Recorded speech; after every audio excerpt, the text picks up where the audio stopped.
Le 15 juin 2019, j'ai eu la chance d'assurer l'enregistrement visuel de la renaissance du TEDx Île de Nantes. C'est une synthèse de cette soirée que je vous propose aujourd'hui. L'ouverture de rideau a commencé sur un spectacle très aérien de Céline Vallée. Nous avons enchaîné sur un speech de Basile Bernard sur la rupture amoureuse et nos paradoxes profonds. Basile nous a expliqué que si lors d'une rupture amoureuse on ne remet pas en cause qui on est, ce que l'on fait, on risque de reproduire exactement les mêmes schémas et comme son exemple, continuer à sortir avec des connards par exemple. Cela vient de nos paradoxes internes et ces paradoxes sont taquins et surprenants. On peut difficilement les maîtriser. Par contre, il est important de les embrasser parce qu'ils font partie entière de notre identité et ce sont eux qui nous définissent.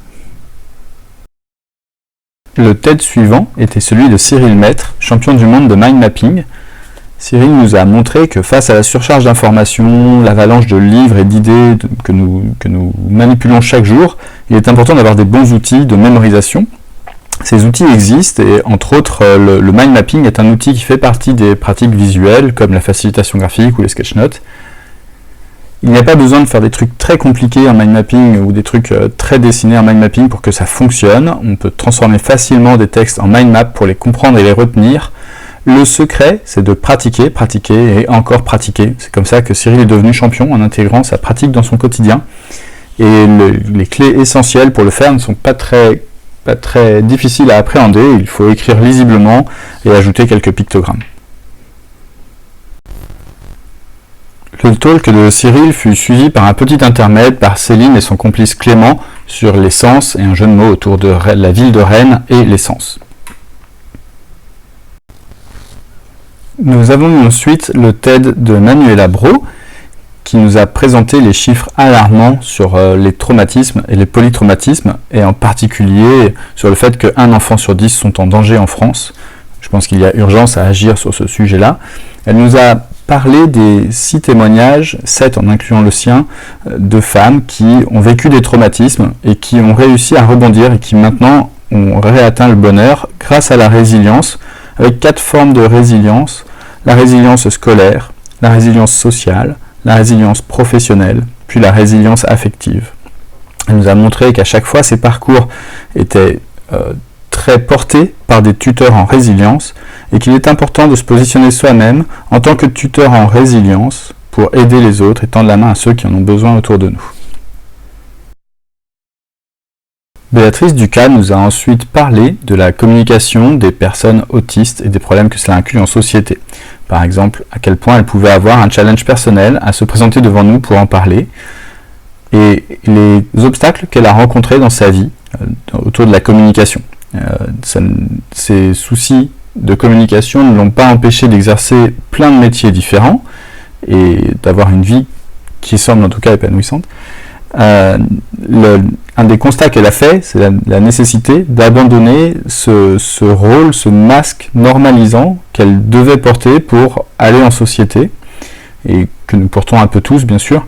Et elle nous a parlé de l'intérêt aussi d'abandonner ce masque et de pourquoi ça a été une belle étape pour elle. Une réflexion faite à nos enfants par exemple ne pas dire que la dame est grosse et en même temps de ne pas mentir et du coup d'arriver dans des injonctions paradoxales pour notre éducation et fortement contraindre l'éducation de nos enfants et donc créer ce masque social chez eux. Elle nous a également parlé de cette norme, cette société normalisante dans laquelle nous vivons qui peut-être au lieu de rejeter ce qui est différent, devrait mieux l'inclure et s'en enrichir. L'importance d'accepter nos différences à tous dans notre société et de ne pas rester enfermé dans une vision normalisante du monde. Après un nouvel intermède de Clément et Céline, nous avons enchaîné sur une pause bien méritée. Caroline Rochard, dans son TED, nous a expliqué l'importance de faire concorder notre identité numérique avec notre ADN pour développer notre employabilité. le constat qu'elle fait sur un ensemble de travailleurs seniors, et elle nous a rappelé que nous étions tous seniors dès 45 ans, c'est que la maîtrise de l'identité numérique n'est pas très bien faite, et du coup, le profil qui se dégage d'une recherche sur les réseaux sociaux, par exemple, ne va pas correspondre à la personne et à sa richesse.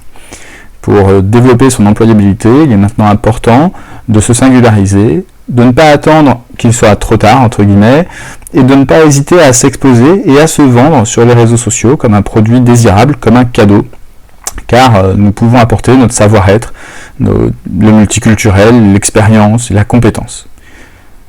Et il n'est jamais trop tard pour se demander ce qu'on veut faire quand on sera grand, et on peut toujours aussi challenger des nouvelles fonctions avec la base de notre expérience acquise précédemment. Elle nous a rappelé que nous sommes tous des cadeaux. Nous avons ensuite regardé un TED de Mark Abrams sur les recherches absurdes, et je vous encourage vivement à rechercher ce TED sur YouTube car il est hilarant. Clément et Céline sont ensuite intervenus pour un dernier intermède aussi acrobatique que drôle, et vraiment je les félicite pour leur animation de la soirée. Elles ont toutes été percutantes et toujours décalées et vraiment de très bonne qualité. Fabrice Aigron nous a parlé de sa passion pour son métier, la production laitière, et comment il a dû passer d'un agriculteur passionné à un agri-entrepreneur avec sa propre laiterie et ses produits, et puis avec ses associés, garder leur raison d'être d'éleveur ou d'agriculteur, mais aussi acquérir des fonctions d'entrepreneur de type RH, commerciaux, R&D, etc. Cela l'a amené en quelques années à développer des produits, et sa grande fierté d'avoir un lait qui a un vrai goût de lait de vache, et ça, c'est vraiment important. Enfin, nous avons terminé la soirée par le talk de Luc Modonnet, professeur de yoga et étudiant.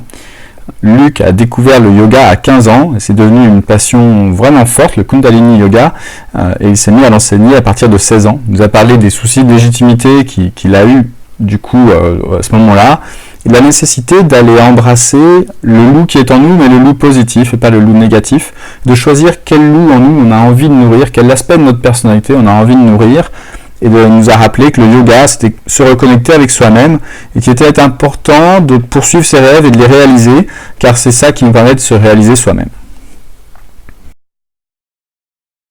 Voilà, j'espère que cette synthèse du TEDx Île de Nantes en quelques minutes vous a plu. Je m'appelle Marc Duguet, je suis facilitateur graphique, donc je fais de l'enregistrement visuel, comme vous avez pu le voir sur la soirée TEDx Île de Nantes. Si vous avez besoin de mes services, n'hésitez pas à me contacter, et ce sera forcément un plaisir de travailler avec vous. Et je vous souhaite une très très belle fin de journée.